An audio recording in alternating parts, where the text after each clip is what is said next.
Luis Ernesto Carles nos acompaña esta mañana. Buen día, don Luis Ernesto. Muy buenos días, Hugo y Félix. Gracias por la invitación. Oiga, vamos a comenzar con el tema que recién abordamos hace unos segundos. Lo que ha acaparado la atención después de que el señor Donald Trump, aquel 23 de diciembre del año pasado, dijo: me voy a retomar el canal de Panamá. No sé, yo siento que en los últimos días estamos como en una calma chicha. Yo no sé cómo lo ve usted. Como que nos ha soltado por el tema, está ahí. No sé. Bueno, yo al final considero que la permanencia o tenencia del canal no está en discusión, es de todos los panameños y ya eso jurídicamente es parte de una transferencia que se dio de los tratados Torrijos-Carter. Yo sí creo que el gobierno nacional debe de cuidar mucho la seguridad jurídica sobre otras inversiones que se han hecho no solamente con el tema de los puertos, sino también con otros servicios conexos que brinda el canal y sobre todo estabilizar ese tema. Ya el tema diplomático creo que es un tema que le toca a ellos verlo como gobierno y a nosotros como ciudadanos ser no solamente observadores, sino que estar vigilantes para que siempre se cuiden los intereses de todos los panameños y también se defiendan los intereses como país. ¿Cómo cuidar esas inversiones cuando tenemos a un gigante como Estados Unidos hablar en reiteradas ocasiones del canal de Panamá y amenazar que si no lo controlamos algo grande sucederá? Bueno, la diplomacia siempre es sabia en el sentido que todos los países en esa conectividad global se necesitan unos más que otros, pero se necesitan. Y yo creo que Panamá, como conector del mundo en diversos sectores de la economía, es importante para el primer socio o aliado, en este caso es Estados Unidos, y para otros países del mundo que también lo es. Entonces yo reitero, esa es una negociación no fácil, compleja, pero creo que la diplomacia representada a través de nuestro embajador en Washington y de igual manera el canciller de la República y el presidente de la República, como representantes del gobierno, tienen que establecer esas negociaciones y nosotros como ciudadanos establecer una observancia permanente, una vigilancia permanente para que siempre se protejan los intereses del país o los intereses de todos los panameños. Ahora, me quedo con la calma chicha porque me preguntan qué es una calma chicha. Bueno, una calma chicha es cuando ya la dejas de revolver y está en una tensa tranquilidad, ¿no? Sí, se usa también cuando usted está en el mar y no hay viento. Las olas están tranquilas. Entonces usted no sabe lo que va a pasar. Esperemos que siga así y que esto se pueda resolver. Sin embargo, en el horizonte está la visita del secretario de Defensa, que ya también ha tenido conversaciones con las autoridades panameñas. Quiere decir que esto no ha terminado, que viene un nuevo capítulo, que tenemos que prepararnos, o como decía el señor Guillermo Billy Ford, esta vaina se acabó.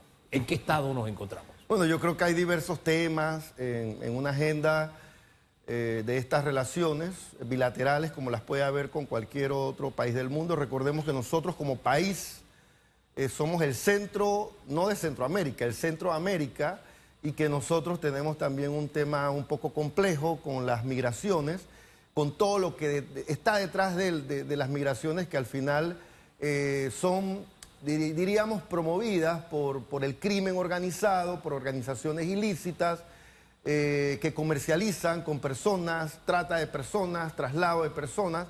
Entonces yo creo que sí, que Panamá tiene que ser parte de esa agenda bilateral, no solo Panamá, los otros países hacia arriba de Panamá, de Costa Rica hacia arriba, pensando que siempre el destino va a ser Estados Unidos, y países del sur como Colombia, Ecuador, son países también importantes que deben de ser parte de esta agenda regional, sobre todo sobre el tema migratorio. ¿Y por qué el enfoque de defensa, Hugo? Porque al final las migraciones son promovidas, o ese traslado esconde una serie de organizaciones criminales que juegan con esa necesidad humana de migrar hacia otro país o un país de destino en aras de buscar oportunidades de empleo. El dedo más usado en Panamá es el dedo acusador, ¿no?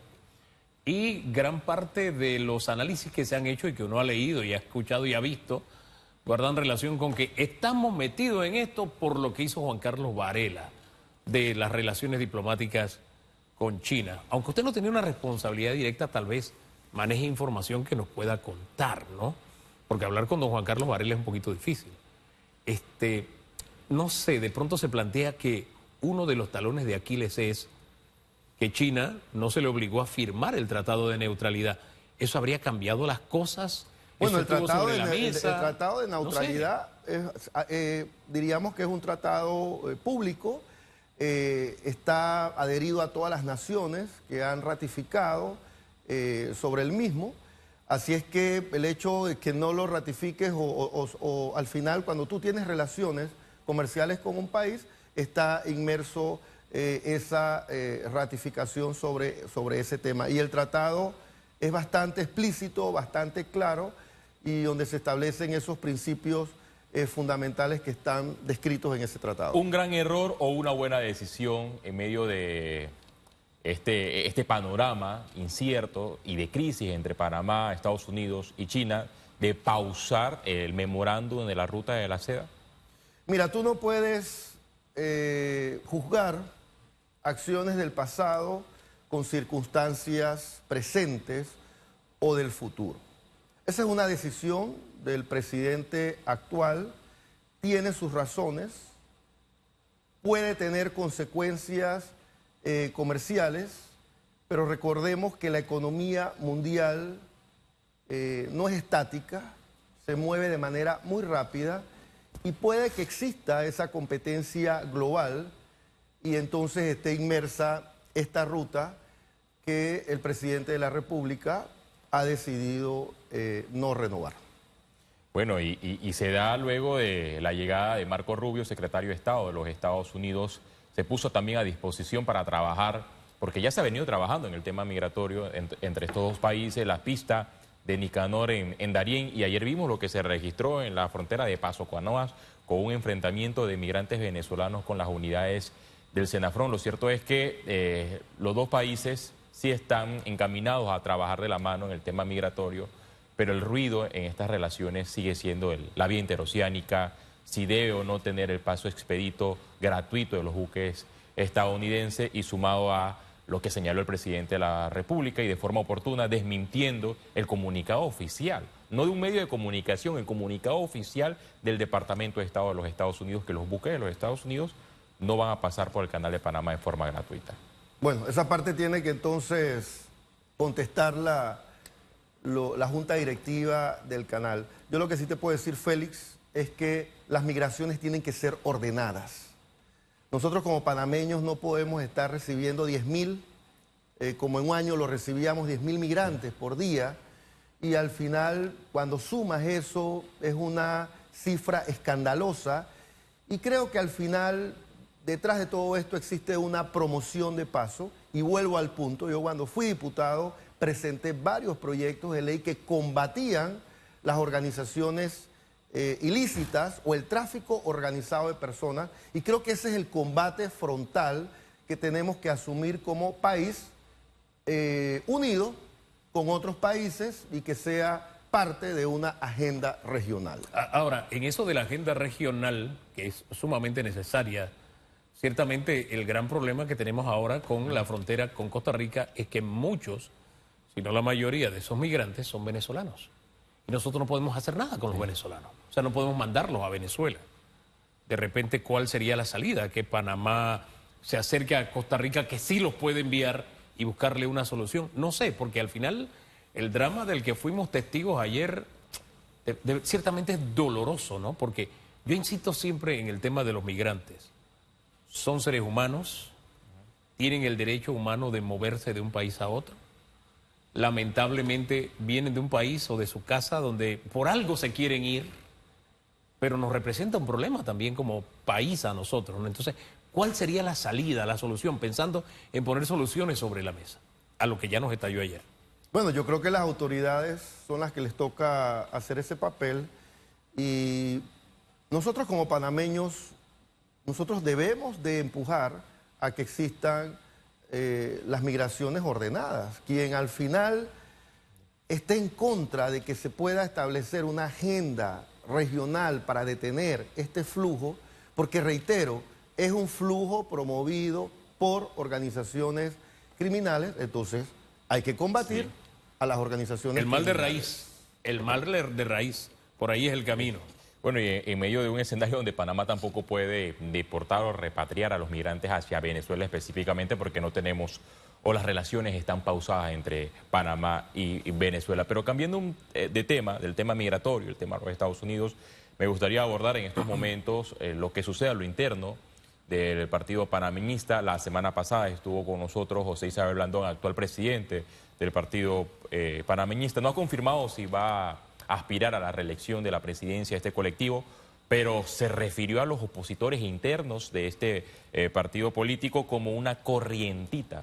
¿Usted forma parte de José Isabel Blandón o es parte de la corrientita que señaló Yo lo que Blandón? considero que el partido panameñista, después de las elecciones, donde la oferta presidencial solo recibió un respaldo del 5%, decidió en el mes de noviembre convocar a una convención extraordinaria, primero a través de una consulta que se hizo al Tribunal Electoral, consulta que fue resuelta, que fue devuelta, y es así como la primera semana del mes de enero, 35 miembros del Directorio Nacional de 43 deciden convocar a una convención extraordinaria para relevar de todos los cargos a la Junta Directiva y relevar al Directorio Nacional. El Tribunal Electoral acoge esta petición, la publica en el boletín electoral y mañana, que es el directorio que ha convocado el presidente del partido, debe resolver o reafirmar esa petición. Sobre aspiraciones, yo no creo que existan corrientitas, porque sí escuché la entrevista.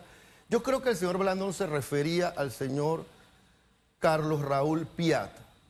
Mira, Hugo y Chávez, cuando los ríos suenan en las piedras, es porque la corriente no es muy frágil o muy débil, sino porque la corriente viene con fuerza. Y yo creo que eso es lo que está resintiendo el círculo cero o el círculo más cercano del señor Blandón, que el señor Carlos Raúl Piat se ha estado fortaleciendo, ha estado recorriendo el país, se ha presentado como una nueva oferta en esa propuesta de lo que importa y es necesario reconstruir el partido para devolverle confianza a esos convencionales que de llevarse a cabo la convención, porque ahora vienen otros elementos. Se presentó una impugnación a la solicitud de esta convención extraordinaria, entonces es importante ver cuál va a ser la reacción del directorio mañana jueves, porque de esos 43 miembros, 34 votaron a favor de la convención extraordinaria. Entonces pareciese ser que hay como una autopromoción de que la convención no se haga. Entonces si esa promoción de que la convención no se haga, entonces el movimiento del señor Carlos Raúl Piat no es una corrientita, sino que ya es una corriente fuerte, consolidada, y quizás exista el temor de que el señor Carlos Raúl Piat pueda arrasar y que su triunfo en esa convención sea contundente. Ese arrasar, ¿qué traería por consecuencia? Porque más allá, ese arrasar que usted dice, ¿qué traería por consecuencia? Porque más allá del calificativo con el diminutivo de corrientita, yo tengo fresca en la memoria es lo que el señor Blandón dice a cada rato, que hay una corriente que quiere poner el partido al servicio de la actual administración. Entonces, ¿qué significaría de ganar el señor Piat, de ganar esa fuerza que usted dice?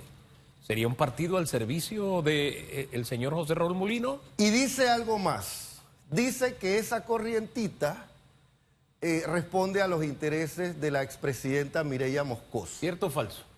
Eso es lo que les quiero explicar. Cuando yo decidí apoyar al señor Blandón en octubre del 2019, que estábamos en una convención extraordinaria en el mismo escenario, para relevar del cargo al señor Popi Varela, recuerdo que la postulación del señor Blandón se hizo en Penonomé, en la Fundación Arias Madrid, y quien estaba detrás de esa postulación, al lado nuestro, era la expresidenta Mireya Moscoso, y de al otro lado estaba el señor Carlos Raúl Piat. Entonces, en ese momento, el candidato Blandón era el candidato de la expresidenta Mireya Moscoso, y el candidato Mario Echelecu era el candidato del presidente Varela. Diríamos que esos eran los planteamientos de ese momento. Lo contradictorio ahora es que se usen esos adjetivos de que el señor Carlos Raúl Piat responde a una corrientita o que es el candidato de la expresidenta Mireya Moscoso. Mire, tanto el expresidente Endara como la expresidenta Mireya Moscoso, como el expresidente Juan Carlos Varela, para nosotros los panameñistas, son parte del partido, son miembros inscritos, merecen respeto, algunos cuestionamientos se harán sobre algunos, pero tienen el derecho de apoyar a quienes quieran apoyar. Sobre la pregunta de que si el señor Carlos Raúl Piat es parte o no del gobierno, lo que yo sí le puedo reiterar es que el señor Carlos Raúl Piat no es empleado del gobierno. El señor Carlos Raúl Piat es un empresario que genera empleo en este país, que no vive del subsidio electoral y que lo que sí tiene es una determinación muy clara de poder presidir el partido para reconstruir, diríamos, esa esperanza que requieren todos los que somos miembros del partido, pero que al final representa el 22% de los votos de la última elección nacional a nivel de gobiernos locales, porque a nivel de la candidatura presidencial, 5%. Pero todos los representantes que salieron electos, los que quedaron de segundo, de tercero, aportaron ese 22% en esa oferta de gobiernos locales. Yo lo único que puedo concluir es que cuando el río suena es porque piedras trae, el que tiene miedo que se compre un perro, y el señor Carlos Raúl Piat está recorriendo el país. Es el candidato que ha manifestado públicamente que quiere presidir el partido. Si eso ha ocasionado reuniones a última hora entre otros directivos del círculo cero del partido, esos son otros 500 pesos. Pero hay que fortalecer la democracia, y la democracia se combate con ideas, y esperemos que mañana el Directorio Nacional del Partido no se contradiga la decisión de la primera semana de enero y reafirme el llamado a la Convención Nacional Extraordinaria. Ahora, lo que yo me digo es cuando se cruzan acusaciones así, ¿no? El que vive del subsidio electoral, que se corrientita, no, que se porque es vendido que al gobierno. han argumentado que el señor Piat... Permítame, ¿no? Siempre me pregunto, ¿cómo saldrá un partido después de tantos cruces fuertes? Entonces la pregunta muy corta, porque estamos pasado el tiempo, y me dice, gracias, sí o no, Hugo. y 2 o 3 palabras, es esto. ¿Seguirá siendo el partido después de este conflicto interno una oferta electoral, sabiendo que ha salido, creo que la peor elección en que le ha ido? El señor Carlos Raúl Piat ha recorrido el país, Hugo, y tú vieras el apoyo que está teniendo. Yo creo que es la figura que va a unir al partido, porque precisamente es eso. Es un empresario, genera empleos, es una persona extraordinaria, y creo que tiene ese liderazgo para presidir el partido panameño. Gracias por acompañarnos esta mañana, señor Carles. Hacemos una pausa, regresamos en segundos con más de Radiografía.